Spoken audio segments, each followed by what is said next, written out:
In this video, I was very surprised to see that Joe Rogan was actually calling out very explicitly Israel for their genocide. And why is that so important? Because Joe Rogan is a big figure with a huge platform. He's got one of the biggest podcasts that is available in English today. So for him to call out Israel in the fashion that we're about to see in this clip is really eye-opening and is something that we appreciate as Muslims and defenders of the Palestinian people. With that being said, let's go to the clip, guys. I want to know what she was fired for.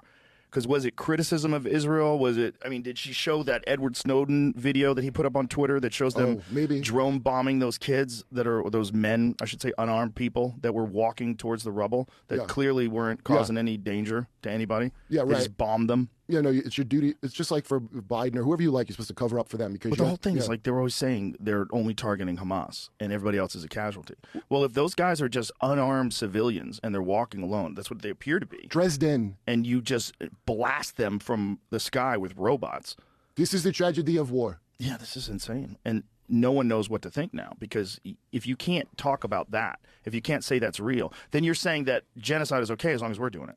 And that is what we're saying. And if you're saying that from a perspective of someone who literally went through the Holocaust, or your people, your tribe, went through the fucking Holocaust, and now you're willing to do it? I hope the irony's not lost on you.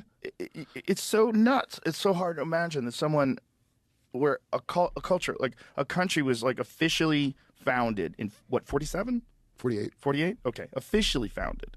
So that's so recent. and you guys are willing to do what was done to you that led you to believe that you needed to start your own country? You're willing to do that at least on a small scale in Gaza. Like, there's nothing left. If you see the videos, let's see some recent footage of Gaza. So there you have it, folks.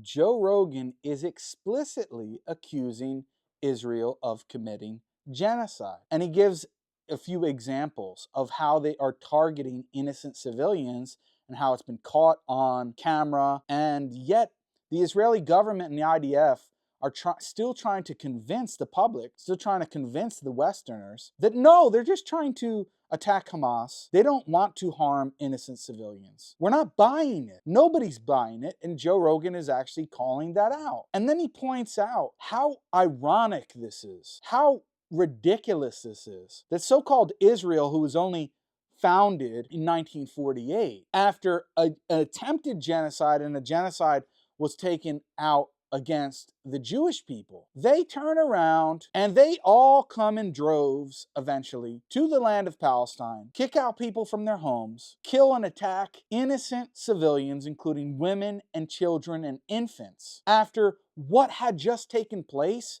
against them and their people. And now they are the ones that are committing this genocide and carrying out these atrocities. And people like Candace Owens are being fired for not being Zionists, as I exposed in a previous video with Rabbi Barkley. People are being fired and are being ostracized for not being Zionists and being opposed to certain things that are taking place in Israel.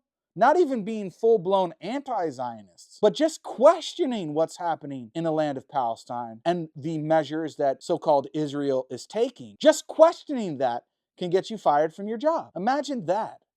That's the world that we're living in, and where people are carrying out a genocide against innocent people, and it's being recorded in 4K and posted all over social media so that everyone in the world can see it. And just questioning that can get you fired from your job, like what happened to Candace Owens. But I appreciate that there are people, and again, don't get it confused that this means I'm a supporter of Joe Rogan and then I'm going around, in Joe Rogan parades. No, that's not the case. I don't stand for everything the man comments on and all of his beliefs and his positions.